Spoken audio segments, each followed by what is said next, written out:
मानोगे?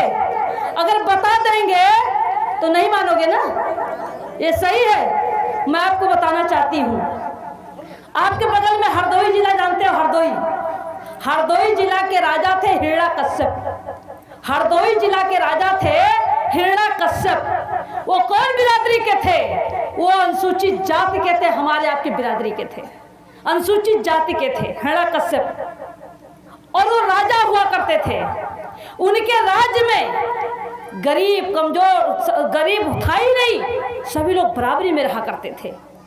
और कुछ शरारती यही ब्राह्मण समाज के लोग उनके राज्य में पनपने नहीं पाते थे, वो हिलने नहीं पाते थे। इनको लगा कि साजिश के तहत हिरण्यकश्यप को कैसे परास्त किया जाए, लेकिन वो राजा था, हिरण्यकश्यप राजा थे, हमारे आपकी बिरादरी के थे। उनको परास्त करने के लिए ब्राह्मणों ने बहुत बड़ी छल करी, और छल के साथ क्या किया कि हिरण्यकश्यप का एक ही लड़का था प्रहलाद। हिरण्यकश्यप का एक ही लड़का था प्रहलाद, और प्रहलाद को उन्होंने फोड़ लिया। ब्राह्मणों ने फोड़ लिया, अपने छोटे बच्चों के साथ बच्चों को सिखला दिया कि जाओ और इसको अपने साथ में घुमाते रहो, टहलाते रहो, स्कूल में इसको पढ़ने न देना। और इसके बाद उसको पुड़िया पुकार खिलाना शुरू कर दिया, फिर उसको शराब पिलाना शुरू कर दिया। वो लोग पंडित लोग अपने लड़कों के साथ में उसको शराब पिलाना सिखला दिया। और जब वो शराब पीने लगा तो इतना शराब पीने लगा, इतना शराब पीने लगा कि उनके माँ बाप परेशान हो गए, तंग हो गए। हिरण्यकश्यप एक ही लड़का था प्रहलाद, वो इतना दरुहा हो गया कि हिरण्यकश्यप उनके माँ बाप दोनों परेशान हो गए। और परेशान होकर के कहे कि क्या किया जाए। तब उन्होंने एक सोचा, और ये पंडित लोग लड़के चढ़ाते थे, जाओ उनकी बिटिया को छोड़ दो, उनकी बिटिया को छेड़ दो, उनकी इज्जत लूट लो, उनके ऊपर हमला करो। ये चढ़ाते थे, वो दारू के नशे में किसी के ऊपर हमला कर देता था। तो जब हमला करता था तो उनके परिवार के लोग माँ बाप जाते थे हिरण्यकश्यप से शिकायत करने के लिए कि आपका बेटा राजा साहब हमारे परिवार के ऊपर हमला कर रहा है, लगातार दारू पी करके गाली गलौज देता है, झगड़ा करता है, लड़ाई करता है, हम बहुत परेशान हो गए, किसी तरीके से अपने लड़के को कंट्रोल करो। तब राजा साहब ने, तब हिरण्यकश्यप ने तय किया, बहुत समझाने की कोशिश की, और जब उनकी बात को नहीं माना, हिरण्यकश्यप की बात को जब नहीं माना उनका बेटा, तो हिरण्यकश्यप गुस्सा होकर के कहा कि मैं राजा हूँ और मेरी बात को अगर ये बेटा नहीं मान रहा है, तो उन्होंने अपने राज्य से उसको बाहर कर दिया और अनाउंस करा दिया कि अब इस लड़के से हमारा कोई लेना देना नहीं है। अब इस बात को लड़का बाहर रहने लगा। जब छोड़ दिए तो ये ब्राह्मण लोग फिर उसको और पिलाना खिलाना शुरू कर दिया। अब तो फ्री हो गया और खूब पिलाना खिलाना शुरू कर दिया। और जब खूब पिला खिला करके उसको और ज़्यादा पागल कर दिए तो हिरण्य वो बाहर ही रहता था।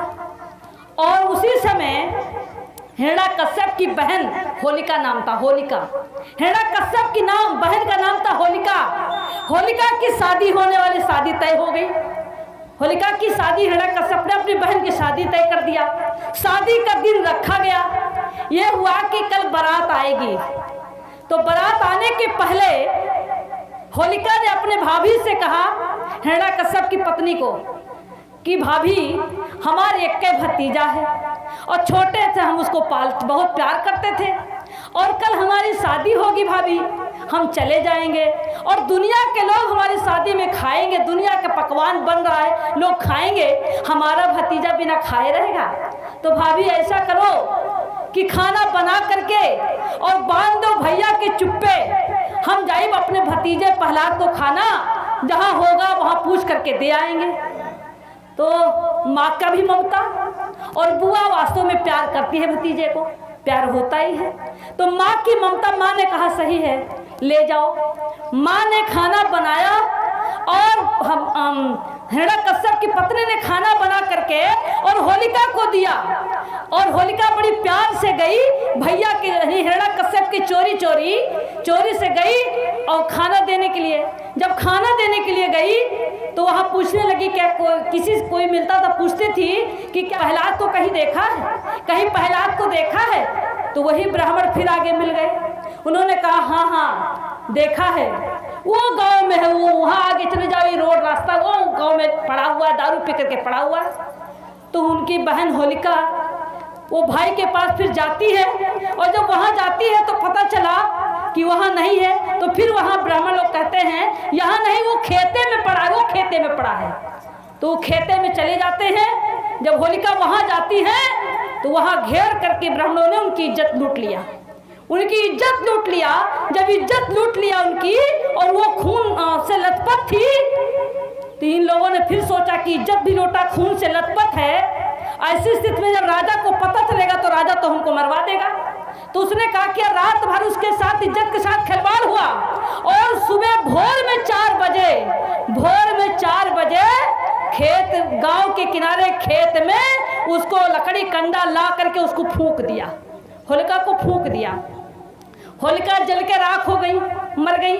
होलिका जल के राख हो गई।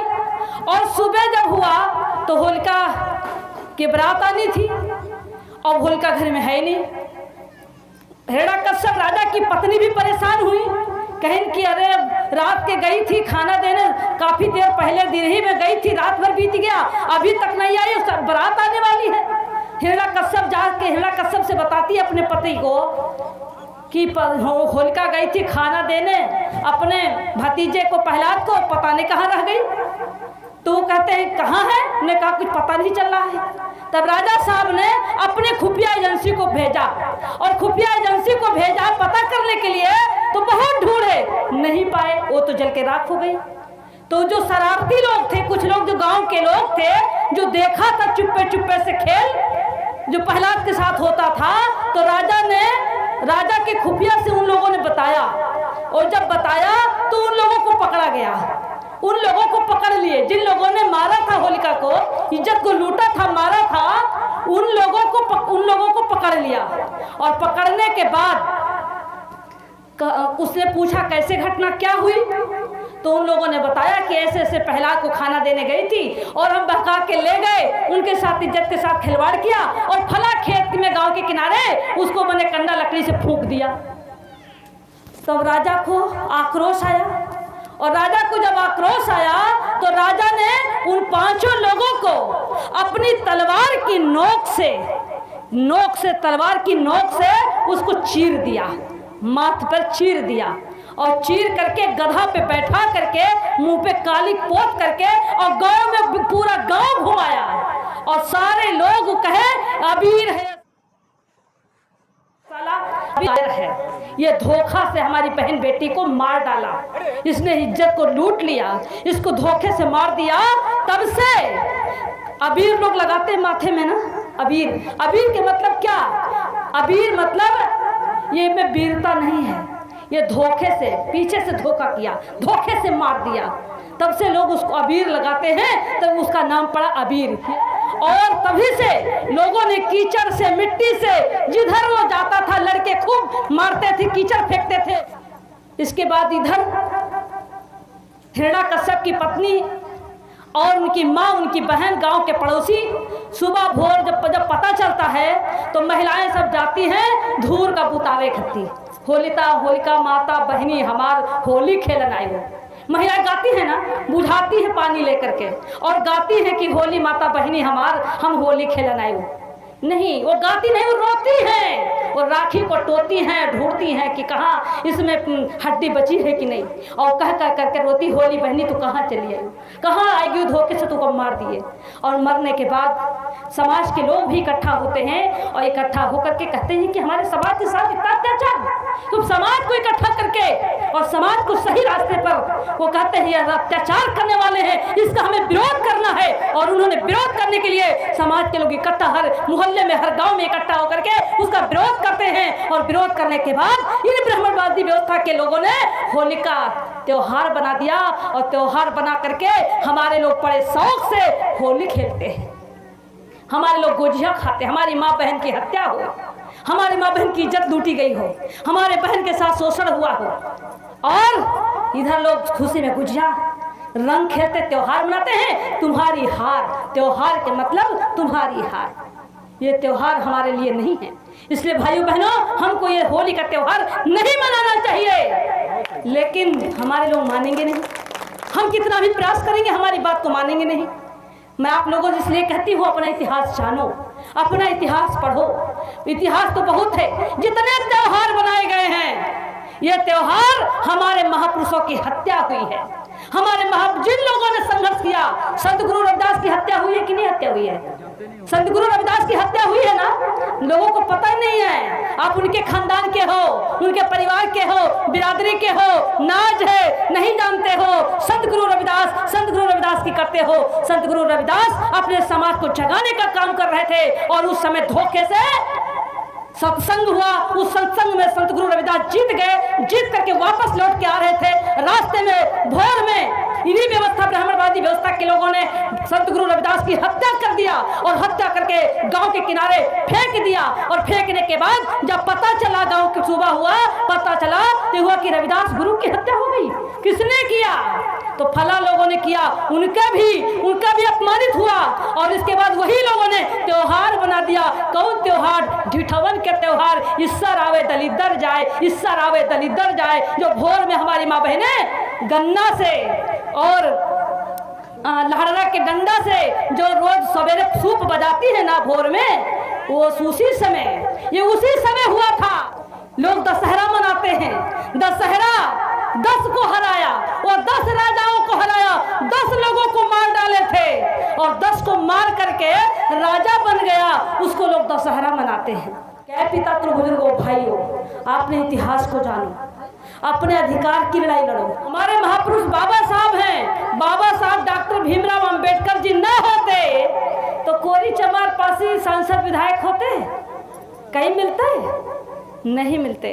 ये कोरी चमार पासी खटीक धोबी अहिर सोनार लोहार कहार निषाद कांदू कलवार जो नौकरी कर रहे हैं, जो मुसलमान जो नौकरी कर रहे हैं, किसके बदौलत कर रहे हैं? ये किसके बदौलत कर रहे हैं? ये हमारे आपकी बदौलत नहीं है, बाबा साहब डॉक्टर भीमराव अंबेडकर जी के बदौलत कर रहे हैं। आज कोरी चमार पासी खट्टी को मुसलमान